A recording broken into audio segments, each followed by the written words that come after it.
Hello everyone! Today on Tales from Behind the DM Screen, I give you my one hard, fast rule about allowing players to play evil characters. Here's what I do! Here's what I do! Here's what I do!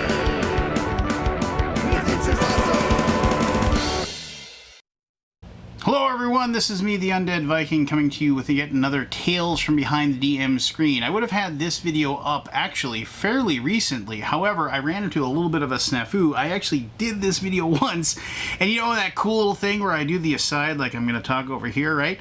And well, this is my aside camera, this awesome little Canon T6i, great camera, and for those of you out there who are thinking you want to do a channel, like right now I should be like, you can pick one of these up relatively cheap, and they are a really, really good camera for doing video. So, you know, just look into because they're fairly old now. I shouldn't say old, but I mean, it's an older style camera, but it does a fantastic job of doing video. So if you're looking for a new camera and you don't want to, you know, drop, you know, $1 or $2 grand on something, look into one of those. It's a pretty good camera. But anyway, that thing kerfucked on me. I know I'm talking it up. Actually, it wasn't the camera's fault. The memory card in it something happened to it. Who knows what? And so I did an entire video on this topic, and I had all these little things where I was being cool and I was looking to the side and having my thing, and then I got done with it, and that was gone. Which would have been fine, right? Because I could just use this video that I'm using with my my Panasonic that I love.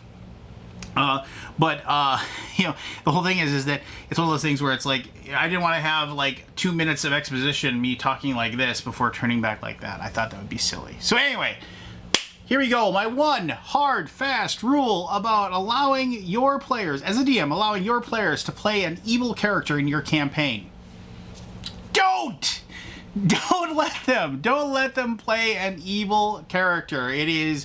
I have 1,000 reasons why, and I'm going to touch on a few major reasons. Let me just talk a little bit about background of alignment and why I think alignment should just be thrown out of D&D. Just throw it out. Just throw it out. Take this, just X off that spot on the character sheet, throw it out the window, and don't even worry about it. There's tons of role-playing games out there already that just don't even use alignment. They don't even. It's the smallest, shortest, little tiny background idea that you possibly can have. I'm neutral. I mean, that's all it is. You know, it's not even needed. Most characters can have so much width and breadth and just a fantastic, rich story without having to worry about marking yourself with this stupid 2-letter combination that's supposed to denote some grand scheme. Demons are evil. We know it. They don't have to have a CE in their alignment, right? Paladins are good. We don't need to know they're lawful good. Yes, there are shades of gray between those two things, and that's where most player characters are going to live. But the thing is you don't need that alignment. I'm already diverging, and I should have. Why did? Okay, but I'm already going. But here's the whole deal: is that one of the things that, like, I learned, and I don't know where I picked this up. I either read it in a dungeon magazine or a dragon magazine, or I read it in a player's guide or something like that. But just ask your character, or answer like 3 major questions, or you could say what's a bond, what's something you share with one other person in the party, or things like that. And a lot of these things can just come up in like session 0 stuff where you're making your characters with everybody. But here's the things that we always ask ourselves. What is something that your character loves? What is something your character fears? And what is something that they would be willing to die for? And if you just answer those questions and, like, you know, what are there? It could be even I fear snakes. It could be something very basic, or you could say I fear dying alone, or it's like I love the idea of not having to be an adventurer anymore because you're so rich. You know, like things like that. What are you willing to die for? My family, or my comrade in arms. Things like that, and those will tell so much more than an alignment that you're going to slap onto a character sheet. So that's something, and you don't have to use those. You can come up with any 3 questions you want. You just throw them at your players. They be able to do something with it.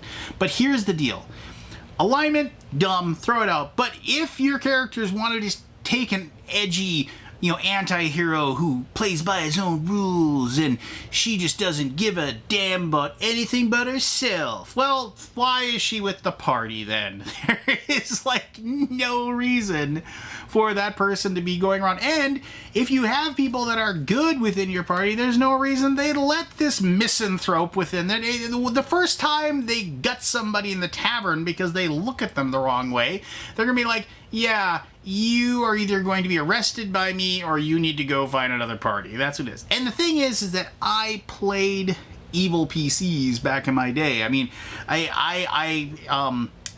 couple of stories. One, game I ran a long time ago. This was when it was right after high school. We were all in college. There's a bunch of us home, and I said, let's play D&D, and we started playing D&D. And two of my friends, my friend Jason and my friend Justin, they both wanted to make a mage. Justin wanted to play a gnome mage, and that was back when gnomes could be illusionists but not mages, but I let him be a mage just because why not, who cares. And my friend Jason wanted to be a mage, but he wanted to be a human mage, but that he wanted to be able to like wield a sword. He said, can I just wield a sword? I was like, yeah, fine, whatever, I don't care. Just, he came with like the thing that he was like, came from a military family, and he just knew how to, so he had a bastard sword on his back. And so like, and that was kind of cool too. I was like, why a bastard sword? Because like he said, because I can wield it one-handed and cast spells, but I can also fight with it. So there's some cool things going on with that. So we were having fun, but Jason made his character lawful evil, and he said that and he was this wizard, and the gnome was chaotic good. So they were like just couldn't be more opposite from each other, right? But Jason played a character that was, while evil, still fun, but there were some problems that he did. Now, a couple of things that I loved about Ragnarok, that was his character's name. A couple of things I loved about Ragnarok was that he had a list of people that he wanted to kill. That like if they upset him, he took out his and he'd write it down on his list, and he kept a kill sheet of things that he'd killed and all these things, right?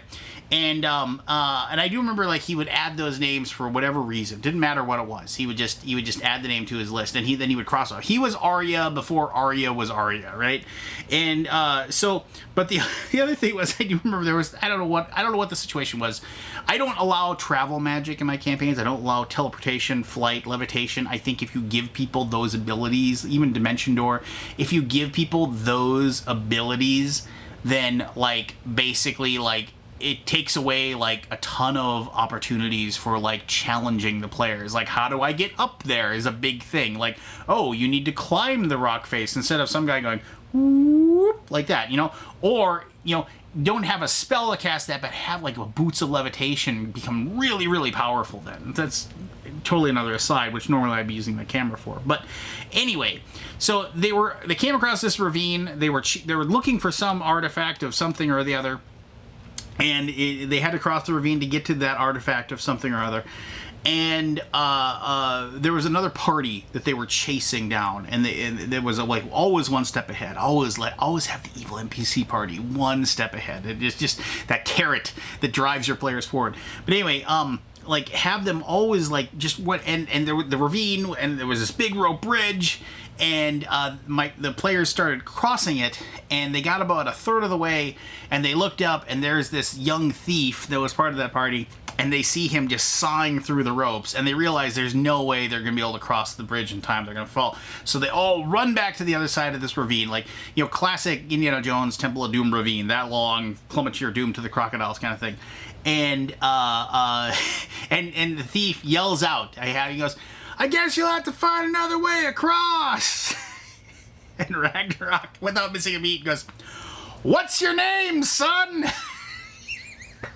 Just to this day, we still laugh about that moment. I mean, and that's why you play D&D, right? For those moments, right? And so you can write down that thief's name, and so you kill him. So there was lots of things I liked about Ragnarok.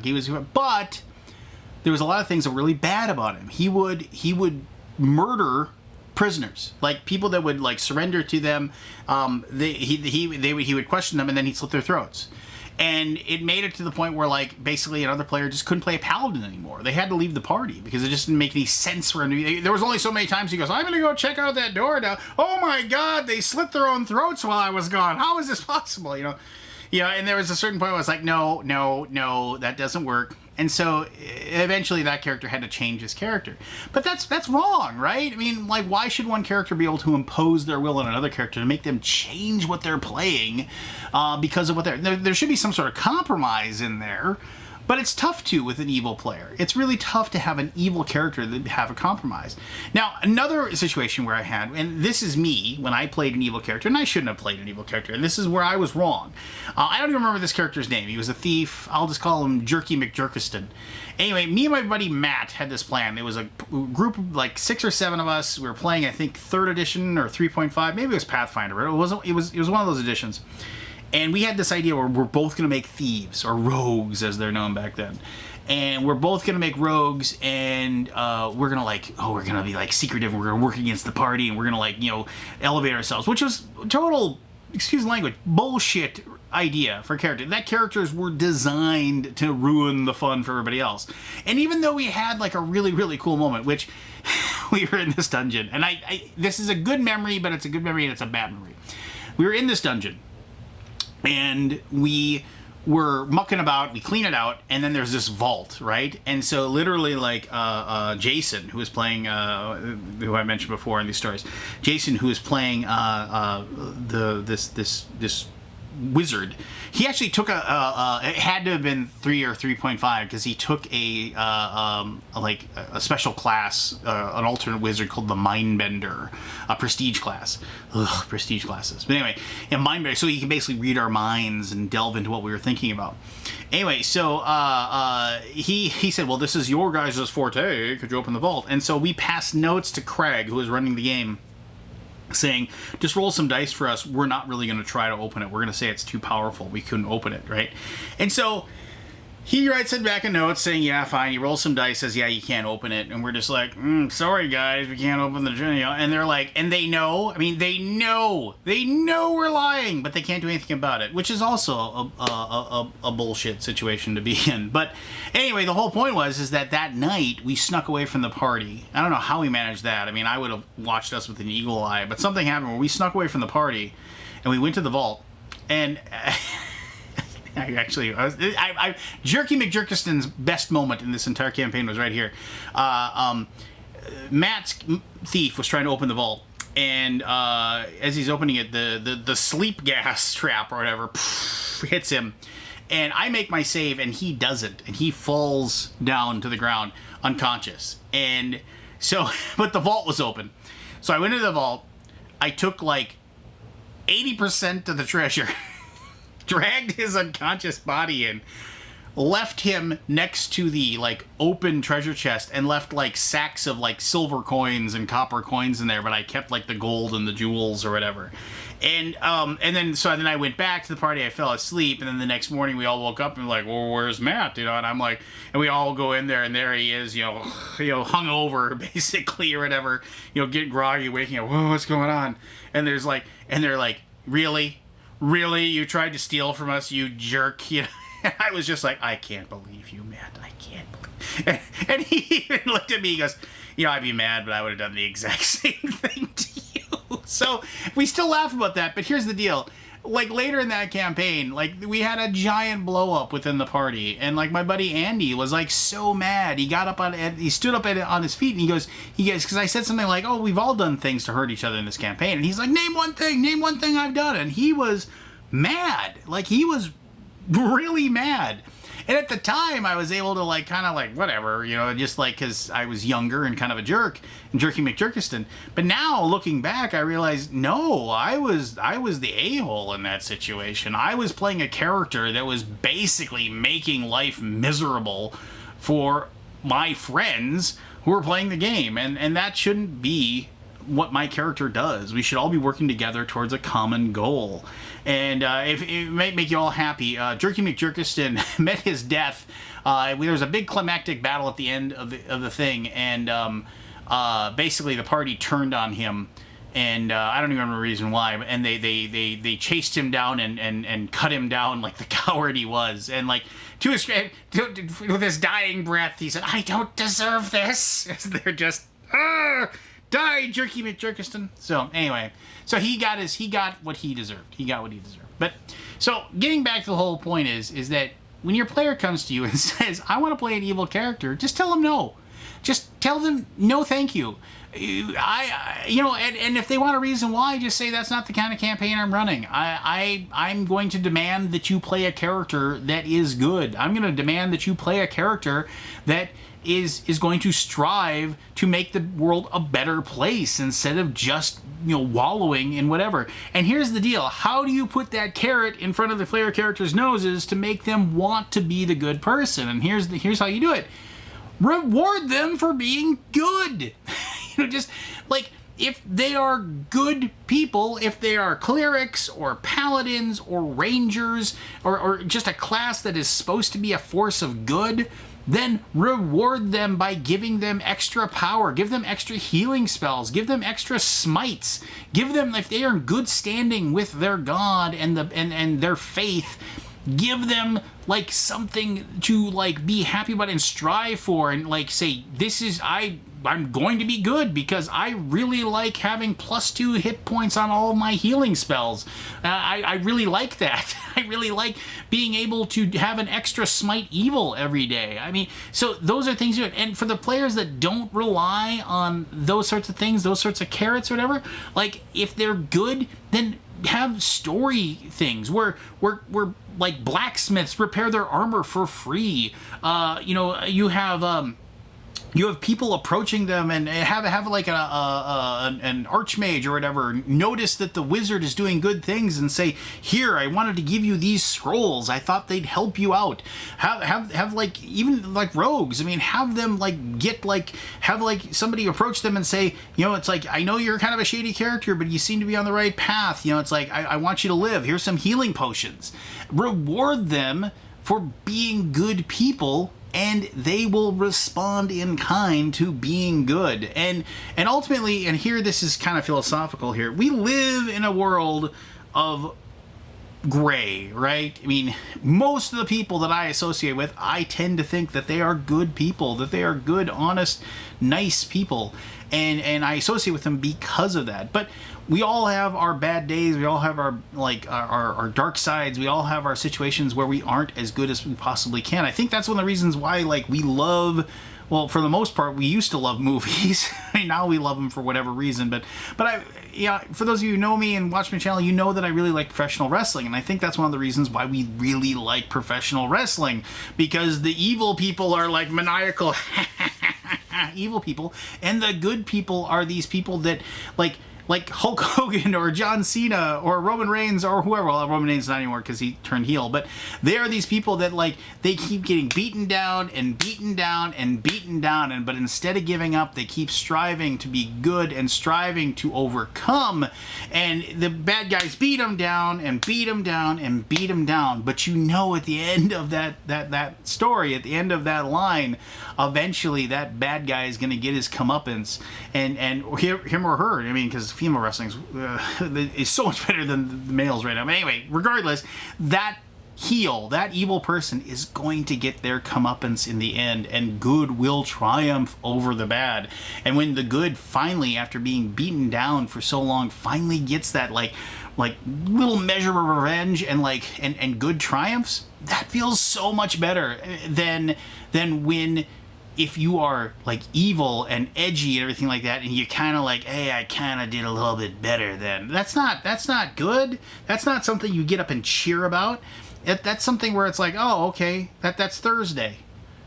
and that's just not it. And if you want your stories to have an epic feel, if you want your Dungeons and Dragons campaign to feel like wonderful and epic and something that your players will stand up and cheer about after the fact, then yes, make your characters be good and make them do good things.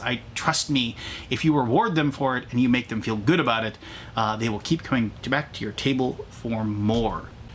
So there you go. That is my hard and fast rule for when your players approach you and say, hey, I want to play an evil PC. I hope you take my advice to heart. And if you have any stories about when you played an evil PC, or perhaps like you were DMing a game and you had a player who really wanted to play an evil character for whatever reason, I'd love to hear those stories, love to hear those comments.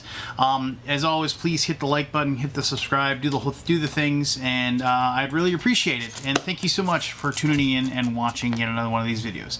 Until next time, I'm the Undead Viking. Be the best version of you that you possibly can be.